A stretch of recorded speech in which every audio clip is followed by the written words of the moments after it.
não foi muito fácil, foi muito difícil porque eram caminhos no escuro. Surdos namorando, surdos convivendo, surdos interagindo, se relacionando, e aquilo me impactou muito. E ali, assim, eu descobri que eu não estava mais só e que ele também não estava mais sozinho. E a gente teve a honra de conhecer muitos surdos que são importantes no nosso caminho até hoje.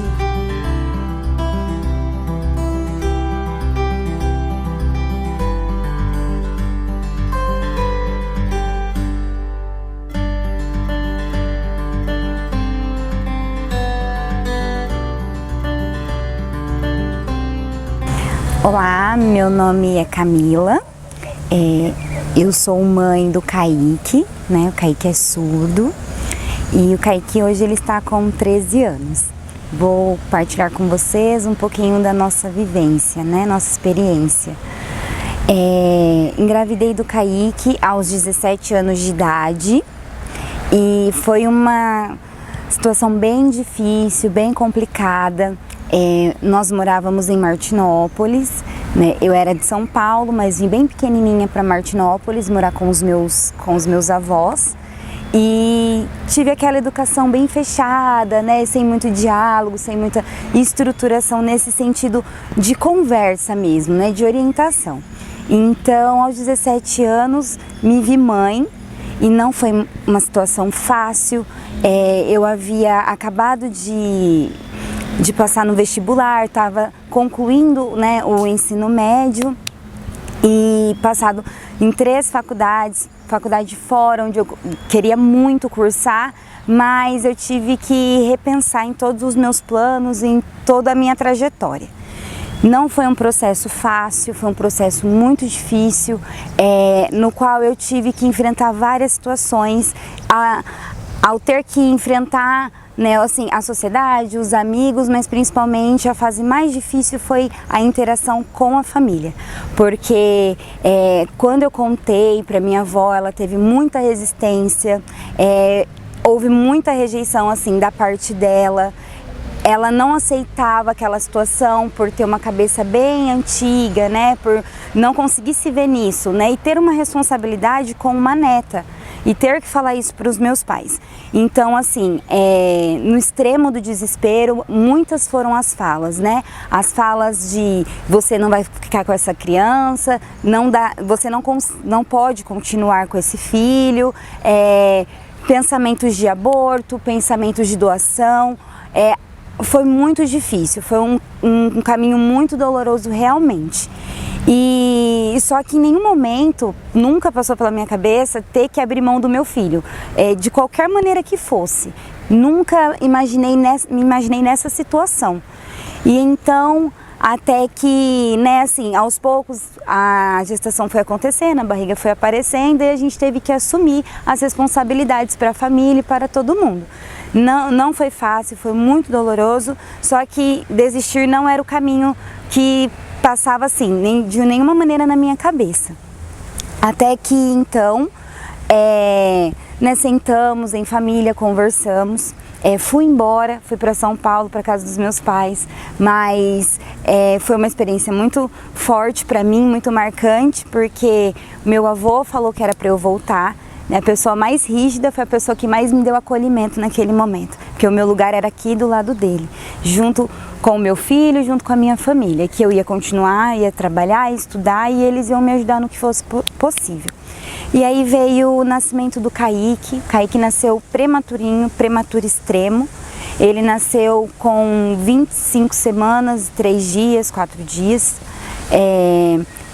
Então, assim, ele ficou muito tempo na incubadora. Foi uma gestação extremamente precoce e aí foi um dia de cada vez, né? Nasceu de parto normal ainda, foi um dia de cada vez na vida dele. O médico falou que a gente não poderia mensurar o que aconteceria, né? Como que seria a vida dele. O Kaique, ele poderia ter ficado com muitas sequelas, ele poderia ter ficado vegetando em cima de uma cama, não desenvolver nada do neurológico, do físico dele também, mas assim a gente foi vivendo. E o Kaique ficou 3 meses e 18 dias na UTI neonatal. Quando o Kaique veio para casa, foi um recomeço, né? Agora eu era mãe, agora eu me pertencia nesse papel. Ainda muito jovem, tinha completado 18 anos, mas era um recomeço, tudo novo. E estudando, comecei a faculdade, né? Dei sequência nos meus sonhos e cuidando dele. Até que aos 8 meses mais ou menos, o Kaique estava, nós percebemos assim, eu, minha família, minhas tias, que o Kaique ele não dava muita atenção para sons muito altos. Ele era bem na dele, ele se estivesse na frente de uma televisão, poderia cair o mundo que ele ficaria ali quietinho. Até que nós decidimos, né, levar no pediatra, buscar uma fono. E os recursos eram muito limitados naquela época, ainda que ele seja tão jovem, eram recursos muito limitados. E ele foi desenvolvendo, cada passo que ele dava era um grande progresso, né? Era uma situação onde a gente só sabia aclamar e agradecer a Deus por tudo. E então, no meio dessa trajetória, viemos para médicos aqui em Presidente Prudente e um deles, né, um especialista, um otorrino, ele encaminhou o Kaique para Bauru, porque aqui não conseguiam descobrir o que o Kaique tinha. E aí lá no centrinho em Bauru descobriu que ele era surdo, tinha uma surdez, ele era bilateral profundo, que ele teria ali agora uma nova trajetória, a gente teria que ter um outro olhar para a vida dele. Só que foi descartado absolutamente a Libras. Libras jamais, ele era ouvir, ele tinha que ouvir, estimular a audição. E nisso o Kaique já estava com 1 ano e 4 meses. Dos 8 meses até ir para Bauru, até descobrir todo esse processo, ele já estava com 1 ano e 4 meses, quando descobrimos que ele era surdo. E então o Kaique começou todo um tratamento, um acompanhamento lá em Bauru. E não foi muito fácil, foi muito difícil porque eram caminhos no escuro. Nunca me davam uma certeza. Não, se ele pôr o aparelho, ele vai ter uma probabilidade de ouvir, de ter uma autonomia, se ele fizer o implante. E tudo foi descartado ao longo do caminho, nada era viável. E Libras, não. Então eu comecei a ficar preocupada, porque ficamos lá por 4 anos e meio, tendo aquele acompanhamento lá em Bauru e nada era feito. E eu vendo ele nervoso, agitado, ansioso, querendo interagir com o mundo, com a sociedade, mas não era viável para ele, né? As circunstâncias não favoreciam a ele. E então eu consegui, por meio de rede social, do Facebook, contato de um pai lá do Acre, e ele me falou da Unicamp. Levamos o Kaique para lá. E chegando lá, ele fez um acompanhamento por 1 ano, né? Nisso, daí ele já estava com 6 para 7 anos. Ele ficou lá em Campinas, tendo todo o acompanhamento com todos os especialistas, até que sentaram comigo e falaram: o Kaique não pode fazer o implante agora e ele tem que ir para o setor de Libras, ele precisa fazer Libras, porque vai ser a vida dele. Só que Libras era um caminho muito desconhecido para mim, eu não tinha nada além do que a faculdade me passou, que era muito pouco. E eu não conhecia nenhum surdo, eu não tinha nem nada, nenhuma referência. E aí, até que então eu decidi trazer toda a minha estrutura, assim, profissional, até então não tinha mudado para cá, mas a profissional realmente. Vim para Prudente trabalhar aqui, dar aula aqui. E aí eu trouxe o Kaique comigo para buscar caminhos. E aí o primeiro surdo que nós tivemos contato foi o Renan. E o Renan, ele nos apresentou outras pessoas, né, intérpretes, e o sarau de Libras que acontecia na UNOeste, e era a oportunidade do Kaique conhecer, e assim, a oportunidade que eu tinha de conhecer também o que é o surdo dentro da comunidade, todas as possibilidades que ele tem. Até que então nós fomos, eu e ele, para o sarau. Depois de um dia de trabalho, eu não sabia, né, ao certo, fiquei totalmente perdida ali dentro, né, daquele teatro imenso. E eu vendo vários surdos chegando, mas com ouvintes eu me senti perdida, porque eu não sabia mais quem era surdo, quem era ouvinte, e eles assim, surdos namorando, surdos convivendo, surdos interagindo, se relacionando, e aquilo me impactou muito. E ali, assim, eu descobri que eu não estava mais só e que ele também não estava mais sozinho. E a gente teve a honra de conhecer muitos surdos que são importantes no nosso caminho até hoje, que eu nem vou acertar nomes para não ser injusta, mas todos que pertencem à associação realmente. Então a gente começou a estabelecer vínculos e a gente começou a ter conhecimento, a saber como que era. E aí naquele ano estava com um projeto da retomada da ASP. E então eu falei, eu não sei o que eu tenho que fazer, mas eu quero que ele participe, eu quero que ele pertença a essa comunidade. Ele precisa saber que ele não está só. Porque o Kaique, até os 7 anos, ele nem sabia que ele era surdo. Ele não sabia que ele era surdo, eu tenho absoluta certeza disso. E aí ele se encontrou, né? Na primeira aula, no primeiro dia da Libras Kids, que estava especialmente o seu Carlos e o Flávio, foi um momento assim, marcante, impactante na vida dele, onde ele conseguiu interagir com aqueles surdos e ele conheceu outras crianças surdas. E aí ele não se viu mais sozinho e ele queria estar ali a todo tempo, a todo momento. E aí nós decidimos, né, assim, eu e ele, vir embora para Prudente, recomeçar e reconstruir nossa vida aqui. E então, quando nós decidimos mudar aqui para Prudente, recomeçar a ter toda essa estruturação, né? O primeiro passo, um passo muito grandioso e bem difícil, foi a questão escolar, a vida escolar do Kaique, né? Porque assim, ele já estava ali pertencente a um caminho, a uma comunidade, a comunidade surda. A gente já sabia que aquele caminho era o caminho que deveríamos percorrer. E aí então, o mais temeroso de tudo, o que causava mais medo na gente, que era a escola, porque em Martinópolis todo mundo se conhece as escolas, as professoras, e ali a gente se sentia mais seguro, existia uma segurança, um acolhimento muito grande, mas o maior medo de tudo é vir para Prudente e o impacto que isso poderia causar na vida dele, na rotina.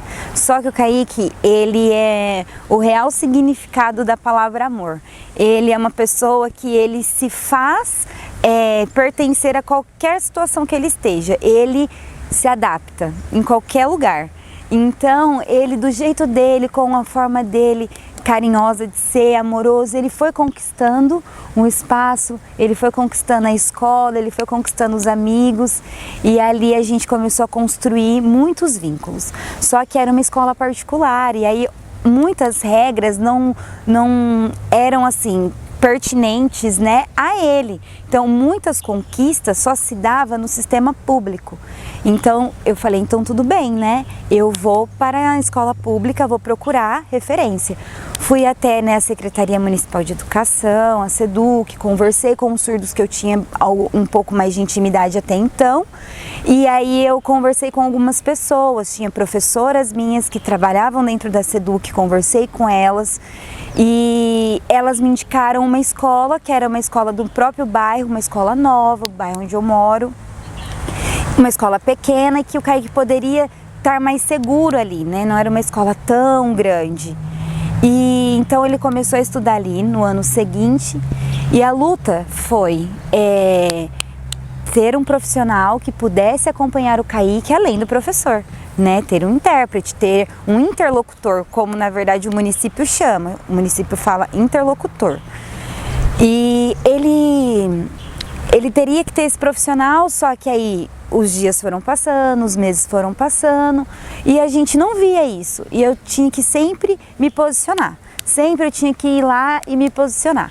Até que veio uma profissional muito competente, só que ela teve um problema de saúde e ela teve que se afastar. E aí a nova dificuldade, era com a aceitação dos professores, professores que existia uma resistência muito grande de acolhimento, de conseguir interagir com o Kaique e a dificuldade de achar um profissional. E então, diante de todo esse caminho, eu via que a imaturidade dele e a defasagem na aprendizagem era muito grande. Pedi a reprova dele no 3º ano, pedi a reprova dele no 5º ano da escola, porque para mim não era conveniente que ele passasse por passar, por cumprir um protocolo educacional da instituição, né, do sistema. Não, eu queria que ele saísse dali com o mínimo de aprendizagem. É isso que a gente, assim, enquanto mãe de surdo, a gente precisa ter com a gente. Não importa quanto tempo o nosso filho leve para ele desenvolver, amadurecer, para que ele consiga se apropriar desse mundo, mas a gente precisa trazer o quê? O mínimo de segurança para ele. Para mim, a segurança que eu precisava proporcionar para o Kaique era mostrar que aquele não era o momento, que o tempo cronológico, biológico, né, da escola, da instituição, de tudo que aquilo que deve ser seguido, não era o tempo dele. Então, não tinha ninguém que iria mudar aquilo e não mudou. E eu assinei termo de responsabilidade, tive que me comprometer, tive que dar ali realmente a minha palavra e assumir toda a responsabilidade enquanto mãe, porque o sistema ele não queria assumir essa responsabilidade, né? Não, ele precisa passar porque ele tá grande, ele vai ficar com crianças muito pequenas. Não, isso para mim não era o mais importante. O mais importante era que ele aprendesse, que ele fosse com o mínimo de segurança. E hoje o Kaique ele tá numa escola já do estado, e a gente está enfrentando as mesmas dificuldades. São cenários e setores diferentes, mas onde a luta, ela persiste, ela acontece e ela não muda, E eu tenho a certeza que a dificuldade que mães de surdos de 20, 30 anos, que hoje já são homens e mulheres casadas, surdos e surdas, é a mesma dificuldade, só que num modo mais bonito e tecnológico que hoje a gente vive, que hoje a gente sofre, porque o despreparo ele é muito grande e quando você não se coloca, não se posiciona, é muito fácil, é muito conveniente. A gente não tem que se colocar numa postura de inferioridade, de vitimização. Não, é direito do meu filho, eu sei o que ele tem como direito, eu sei o que pertence a ele e eu sei que o que depender de mim enquanto mãe, eu vou fazer por ele. Porque hoje eu sou mãe do Kaique e também sou professora. E eu não luto só pelo meu Kaique, eu luto por todos os Kaiques que cruzarem o meu caminho.